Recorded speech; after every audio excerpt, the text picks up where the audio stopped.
So Okay. basically, we wanted a pen name, and we knew Dr. Seuss. That was his middle name, Seuss, and I guess his dad always wanted him to be a doctor, so he used that Dr. Seuss. And so Zander Van Duff has nothing to do with our names or family or anything to do with that. It's just we just totally made it up. So that and it was just kind of catchy, and that's what we've used. Okay.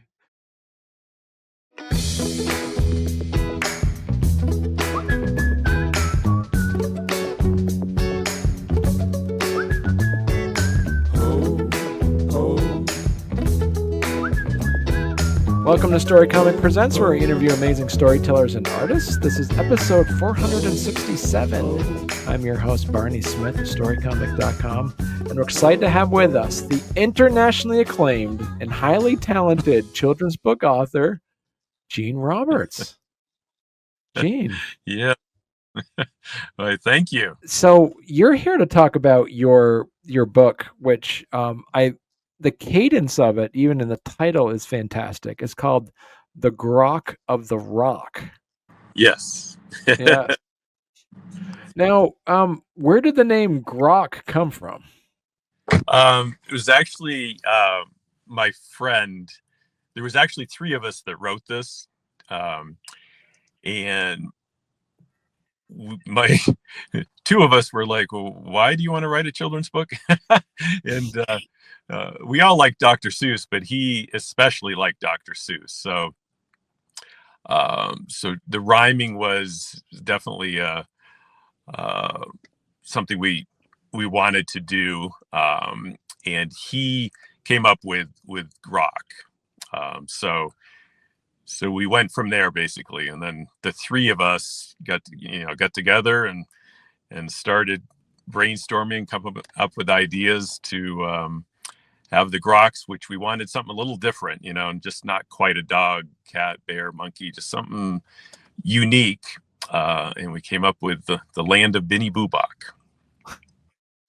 That's awesome. How did you choose to write the book in rhyme, and was there any challenges of rhyming for kids' books?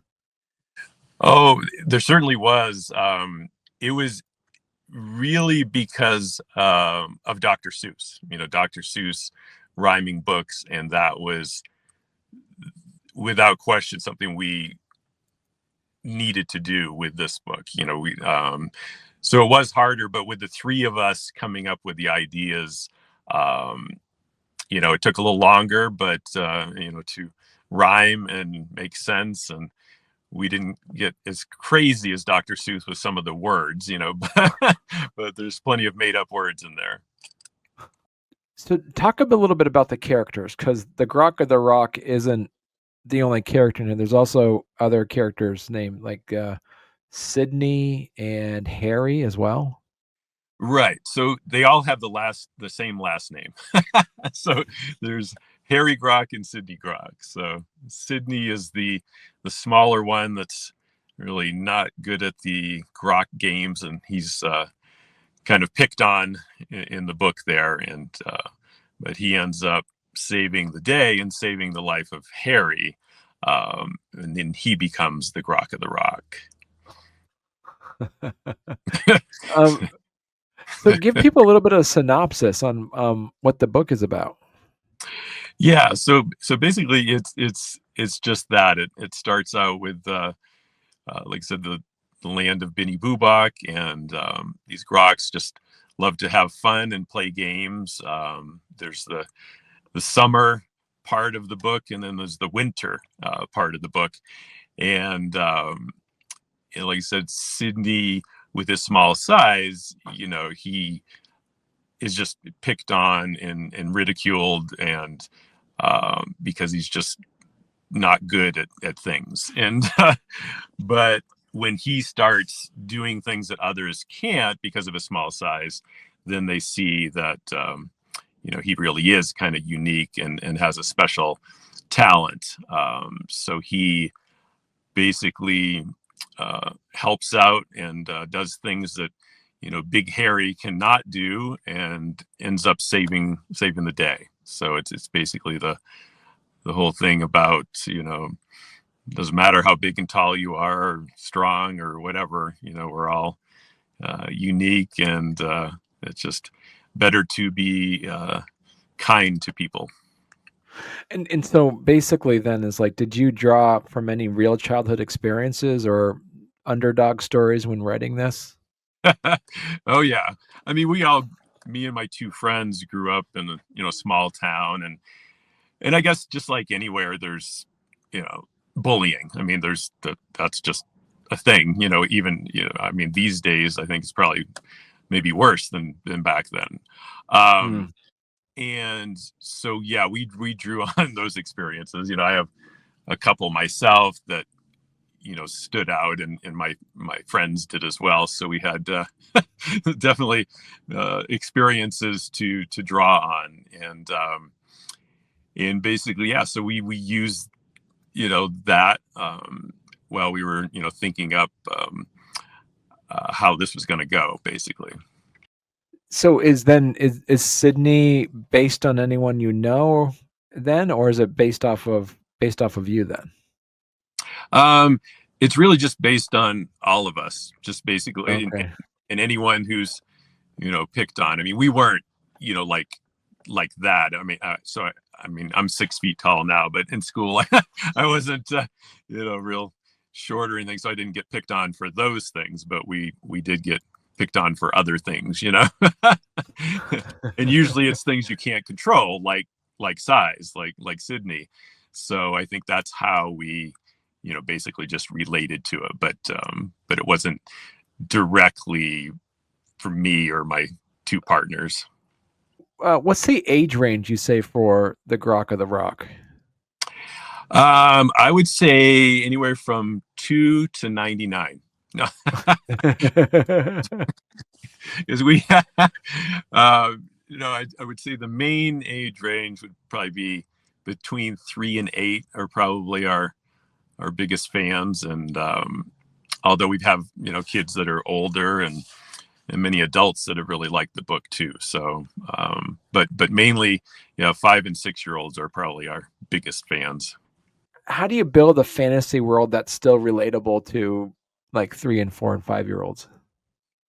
Well, it took some work. I think again, with the three of us, we're all coming up with our ideas and our of how it could kind of flow, for the kids to enjoy the pictures, and have some fun with the book, especially with all the games, and like getting up in the tree, because he's small. So just making it interesting like that, for kids, and also getting the point across, with bullying and that type of thing. We didn't want to get too extreme. It's not like there's fighting involved with the bullying or anything. And so we just tried to keep balancing it out with the fun part, and then the whole moral to the story. Right. So Sidney is small and no good at games initially. So how did you shape his journey towards that self-worth?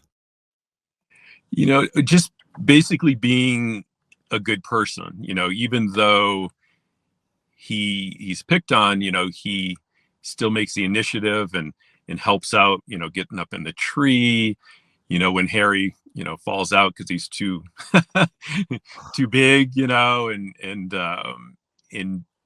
just basically, living your life, doing the best you can, and doing things for others, and so even though Harry picks on him and doesn't really see him as an equal, Sidney still turns around and risks his life to save Harry's, so it just shows that he's just a good person, unique, special, and that everyone is, and every kid, every adult, is as well. And so basically that's pretty much it. Just that's the main moral to the story. What are some of like the weirdest or funniest notes you jotted down while writing this? Well, I don't know if we can talk about those on the podcast. No, we certainly had lots of different funny moments, with things that were pretty good, but just didn't make sense. And honestly, it was so long ago, I can't remember like specific notes, but there were definitely many times where we would just look at the other two people and be, excited. It's like, this is good, and they would just be like, no, that's not gonna fly, So it was, it was a lot of fun with the three of us, and I think it's kind of unique. I don't know many authors that actually have, like a group effort like that. And so why did you guys want to tell a story about being small?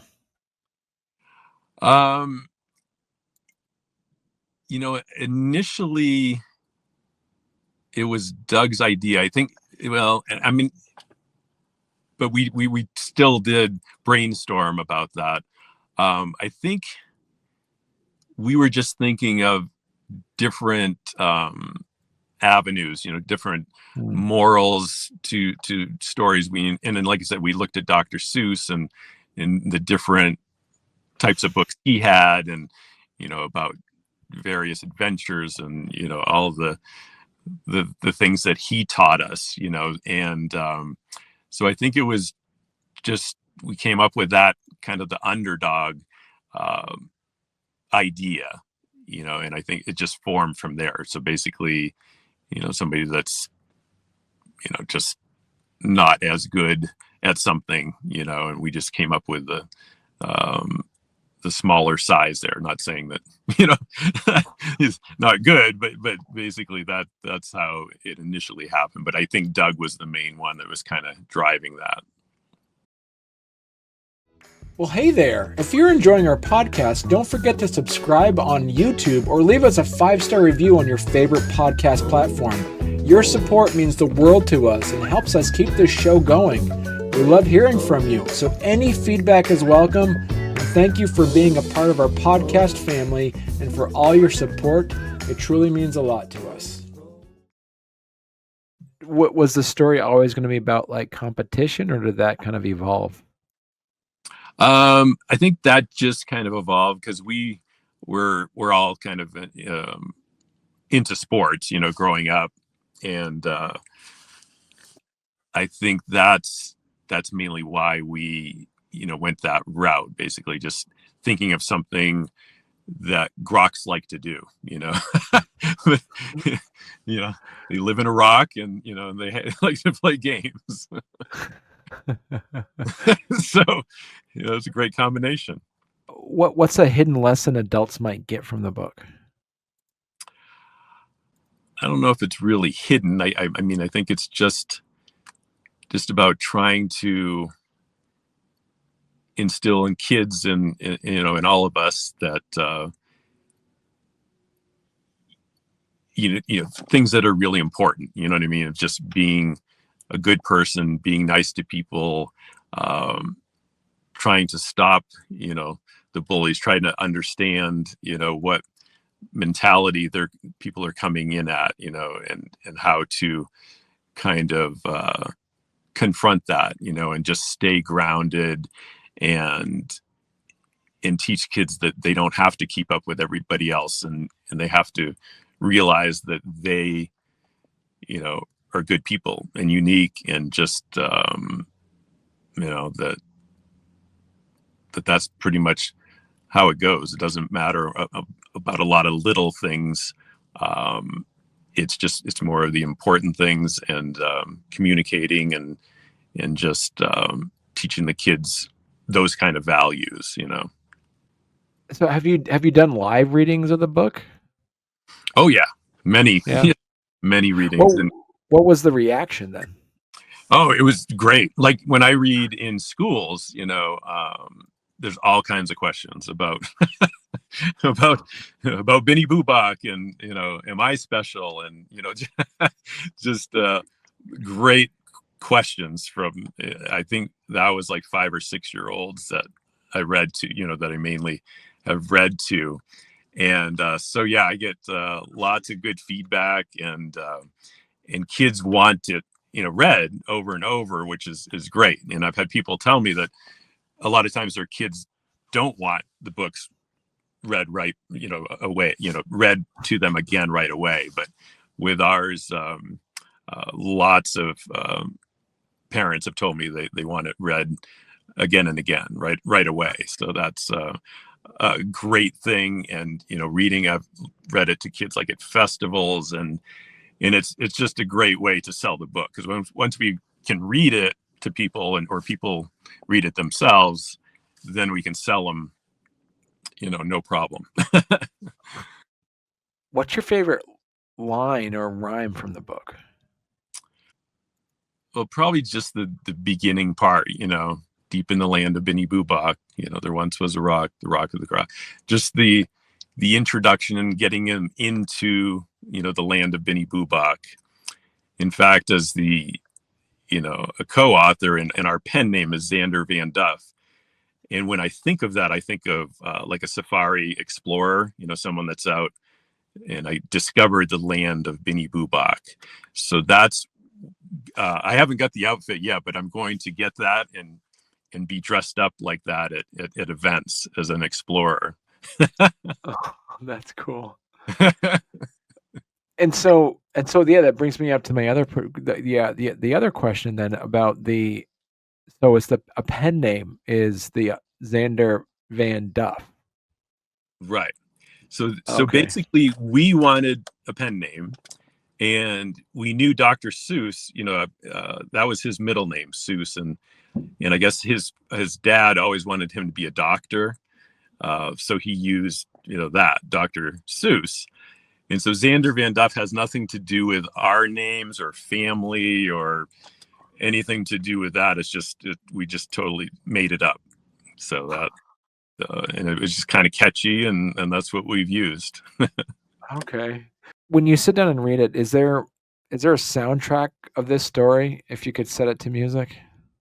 Well, we have a couple songs already, and actually we'll That's have awesome. our website will be out soon. There's a couple songs on Reverb Nation that we had a friend of ours, musician, do. So the theme song is very catchy, very just the kids like to dance to and stuff. So we're really happy with that main theme song. We want to get more songs out there, but that's certainly the one I think of when we do anything with the Grok. And I've played that like at the schools and festivals, and kids and parents are dancing around. In fact, we want to start doing some videos, put them on YouTube, with just doing that basically. Oh, that's pretty cool. And so, what advice would you give someone writing their first picture book?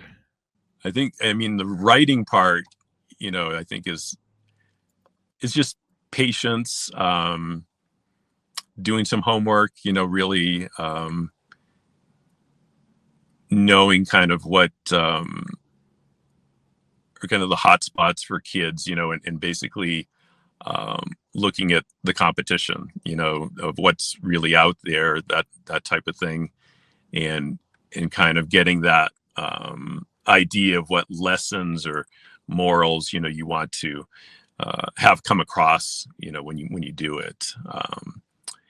Like I said, with ours, it was, just important to have something a little different like that. And to this day, I think it's still pretty unique. There's not a lot of things out there like that I've seen in in the bookstores and that type of thing. And whether it's, about an animal or person or whatever, it's got to, relate to kids in that way. It's got to just have that little lesson or something, and keeping it fun basically. And just, I think writing it that way, and really trying to get into the minds of of little kids is what you have to do for a successful kids picture book.